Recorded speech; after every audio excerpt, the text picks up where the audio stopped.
আপনারা কি জানেন ডিডাইস্কেলনোফোবিয়া একটা এরকম সাইকোলজিক্যাল ভয় যেটাতে একজন মানুষের স্কুলে যেতে ভয় লাগে, যেটা আমাদের সবার ছোটবেলায় হয়। এবং আপনি কি এইটাও জানেন, যদি আপনি রোজ সকালে ঘুম থেকে ওঠার পর আপনার পছন্দের মিউজিকগুলি 15 মিনিট পর্যন্ত শোনেন, তাহলে আপনার পুরো দিন অনেক ভালোভাবে কাটবে এবং আপনি পুরো দিন হ্যাপি ফিল করবেন। এবং বন্ধুরা, আপনারা কি এইটাও জানেন, কোনো ফানি জোকে হাসার জন্য আমাদের মস্তিষ্ককে 5টি আলাদা আলাদা জায়গায় কাজ করতে হয়। তো বন্ধুরা, আজকে আমি আপনাদের বলতে চলেছি এরকমই 10টি অ্যামেজিং এবং মজাদার সাইকোলজিক্যাল ফ্যাক্ট, যেগুলো শোনার পর আপনার মুখ থেকে শুধু একটাই রিয়েকশন হবে, wow, that's amazing. So let's begin.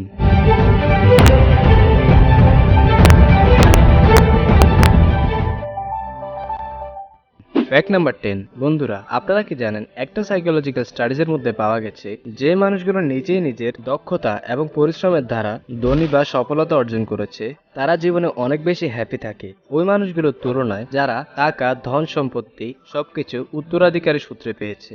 এইটার পেছনে একটা সিম্পল রিজন হচ্ছে, যখন আমরা কোনো কিছু ফ্রিতে পাই তখন আমরা ওই জিনিসটির মূল্য দিতে পারি না, কিন্তু যখন আমরা কোনো কিছু পরিশ্রম করে অর্জন করি তখন আমরা ওই জিনিসটাকে অনেক বেশি মূল্য দিতে পারি এবং আমাদের ব্রেইনে সন্তুষ্ট হয়। Fact number 9। বন্ধুরা, আপনার সাথেও কি কখনো এরকম হয়েছে, আপনি ফেসবুকে স্ক্রল করার সময় আপনার কোনো ফ্রেন্ডের ছবি দেখে আপনি মনে মনে ভাবতে থাকেন ও নিজের লাইফে কত হ্যাপি আছে এবং আপনি আপনার লাইফকে ব্লেম করতে থাকেন? তো এইরকমটা সবার সাথেই হয়। সাইকোলজিতে বলা হয়েছে, সোশ্যাল মিডিয়াতে কোনো ছবি দেখার পর আমরা তাদের লাইফ নিয়ে অনেক বেশি আন্দাজ করে ফেলি, কিন্তু কারো হ্যাপিনেস দেখে আমাদের কখনোই দুঃখ পাওয়া উচিত নয়, বরং চেষ্টায় তাদের হ্যাপিনেস দেখে আমাদের নিজের লাইফকেও অনেক বেশি হ্যাপি করা উচিত। তো এইরকম মনোভাবের দ্বারা আপনি লাইফে অনেক বেশি পজিটিভ থাকবেন। Fact number 8। চারোফোবিয়া। বন্ধুরা, এটা একটা এরকম ফোবিয়া বা ভয় যেটাতে একজন মানুষের এই জিনিসটা সবসময় ভয় লাগে যদি সে অনেক বেশি খুশি হয়ে যায়। হ্যাঁ বন্ধুরা, মানুষ খুশি হতেও ভয় পায়। এই ধরনের মানুষদের কাছে এরকমটা মনে হয়, যদি তারা অনেক বেশি হ্যাপি হয়ে যায় তাহলে তার সাথে অনেক বেশি খারাপ কিছু হতে পারে। এই পৃথিবীতে এরকমও ফোবিয়া হয় বন্ধুরা, দ্যাটস অ্যামেজিং। Fact number 7। বন্ধুরা, মনে করুন আপনি কারোর সাথে কোনো ইম্পর্টেন্ট টপিক নিয়ে কথা বলছেন, কিন্তু আপনি জানতে চান সামনের মানুষটি আপনার কথা ইন্টারেস্টেড আছে নাকি নেই। মানে আপনি জানতে চান আপনার কথায় সামনের মানুষটি ফুল কনসেন্ট্রেট করছে নাকি করছে না। তো এইটি পরীক্ষা করার জন্য আপনি আপনার হাতগুলি ফোল্ড করে নিন এবং এইটা করার পর যদি সামনের মানুষটিও এরকমটা করে, তাহলে 95% চান্স আছে মানুষটি আপনার কথাগুলো ফুল কনসেন্ট্রেশনের সাথে শুনছে। এটা এরকম একটি সাইকোলজিক্যাল ফ্যাক্ট যা শুধুমাত্র কিছু সংখ্যক মানুষই জানে। Fact number 6। বন্ধুরা, আমাদের যে ব্রেন মানে আমাদের যে মস্তিষ্ক আছে তার সবসময় প্রবলেম মানে সমস্যাকে খুঁজতে থাকে, এবং আপনি হয়তোবা আপনার নর্মাল লাইফে নোটিস করেছেন আপনাকে একদিনে কতগুলো প্রবলেমকে সলভ করতে হয়। কিছু প্রবলেমকে আপনি সলভ করতে পারেন, আবার কিছু প্রবলেমকে সলভ করতে পারেন না। তো বন্ধুরা, এটার পিছনেও একটা সাইকোলজিক্যাল রিজন আছে। হিউম্যান সাইকোলজির মতে আমাদের ব্রেনকে প্রবলেমসকে সলভ করার জন্য ডিজাইন করা হয়েছে। মানে জন্ম থেকে হিউম্যান ব্রেনকে এরকম ভাবে ডিজাইন করা হয়েছে কি প্রবলেমকে সলভ করতে পারে। এই জন্যই ধনী গরিব সবার লাইফে প্রবলেম থাকে, সবাইকে প্রবলেমকে ফেস করতে হয় এবং এই প্রবলেমগুলোর সাথে ডিল করতে হয়।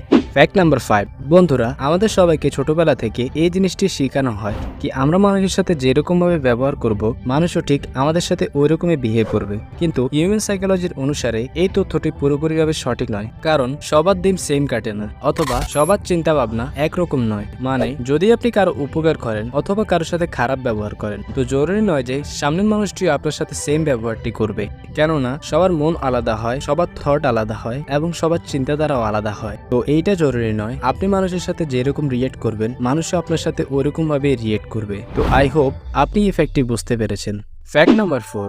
এটি অনেক ইন্টারেস্টিং একটি ফ্যাক্ট। বন্ধুরা, আপনার সাথেও হয়তোবা এরকমটা হয়েছে কি আপনি একটি গান শুনে ওই গানটি কিছু সময়ের জন্য গুনগুন করছেন, কিন্তু এইটার পর ওই গানটি আপনার মাথায় একেবারেই আটকে গেছে। মানে না চাইলেও আপনি ওই গানটি বারবার গেয়ে ফেলছেন এবং আপনার মাইন্ডে সবসময় ওই গানটি চলতে থাকে। তো এখন জানা যাক এইটার পিছনের রিজনটা কি। তো বন্ধুরা, এইটার কারণ হলো এইটা যে ওই সং ওই বিটস আপনার সাবকনশিয়াস মাইন্ডে চলে যায়। তো এই কারণেই আপনার সাথে এরকমটা হয়। তো বন্ধুরা, এইটার একটা সিম্পল সলিউশন হচ্ছে আপনি কিছুক্ষণের জন্য চুইং গাম চাবান, এইটার ফলে আপনার ওই প্রবলেমটি দূর হয়ে যাবে। Fact number 3। বন্ধুরা, আপনারা কি জানেন মিসোফেলিয়া একটি এরকম সাইকোলজিক্যাল রোগ যেটাতে এটা যেই মানুষগুলোর হয় তারা ব্যাকটেরিয়া, ভাইরাস এবং আবর্জনাকে ভয় পায়, এবং এই জন্যই ওই ব্যক্তি যে কোনো জিনিসকে ধরার আগে বারবার হাত ওয়াশ করতে থাকে। তার কাছে এই জিনিসটার ভয় লাগে কোথাও যাতে তার হাতটি নোংরা না হয়ে যায়, এবং কোনো জিনিসকে ছোঁয়ার পর ওই ব্যক্তি আবার 5 থেকে 6 বার টানা হাত ধুতে থাকে। ফ্যাক্ট নাম্বার 2, বন্ধুরা এই ফ্যাক্টটি আপনাকে কোনো কিছু পড়ার পর মনে রাখতে অনেক বেশি সাহায্য করবে। একটি সাইকোলজিক্যাল স্টাডিজের অনুসারে যদি আপনি কিছু পড়ার পর জলদি শুয়ে পড়েন তাহলে আপনি ঘুম থেকে ওঠার পর আপনার মনে থাকবে আপনি কি পড়েছিলেন। তো এই জন্য বন্ধুরা কোনো কিছু অনেক সময় ধরে পড়ার পর আপনার জলদি ঘুমিয়ে যাওয়া উচিত। যদি আপনি অনেক সময় ধরে ঘুমাতে না পারেন তাহলে অন্তত পক্ষে আপনার 20 থেকে 25 মিনিটের একটি ন্যাপ অবশ্যই নেওয়া উচিত। এটি আপনার স্মৃতিশক্তি এবং মেমোরিকে বুস্ট করে। ফ্যাক্ট নাম্বার 1, যেই মানুষগুলোর আইকিউ লেভেল অনেক বেশি হাই হয় তারা সবসময় তাদের মাইন্ডে কোনো না কোনো প্রবলেমের সলিউশন খোঁজার চেষ্টা করে এবং এই ধরনের মানুষগুলো বেশি টাইম পাস অথবা বেশি টাইম ওয়েস্ট করে না এবং সেলফ গ্রোথকে অনেক বেশি ইম্পর্টেন্স দেয়। বন্ধুরা এই কারণেই যাদের আইকিউ লেভেল অনেক বেশি হয় তারা মানুষের সাথে অনেক বেশি সোশ্যাল হতে পারে না এবং তাদের বন্ধুর তালিকাও সীমাবদ্ধ থাকে। এই ফ্যাক্টটিতে অনেক ইম্পর্টেন্ট একটি ইনফরমেশন আছে, ওটা এইটা যে আপনি হয়তো আইকিউ শব্দ অনেকবার শুনেছেন কিন্তু শুধুমাত্র 10% মানুষই এটার ফুল ফর্ম জানে। তো আইকিউ শব্দের ফুল মিনিং হচ্ছে ইন্টেলিজেন্স কোয়েশ্চেন্ট। তো আজ এ পর্যন্তই, আবার দেখা হবে নতুন কোনো ভিডিওতে। তো ফ্যাক্টগুলোর মধ্যে আপনার কাছে সবথেকে বেশি কোন ফ্যাক্টটি ভালো লেগেছে অবশ্যই কমেন্ট করে বলবেন। And thanks for watching.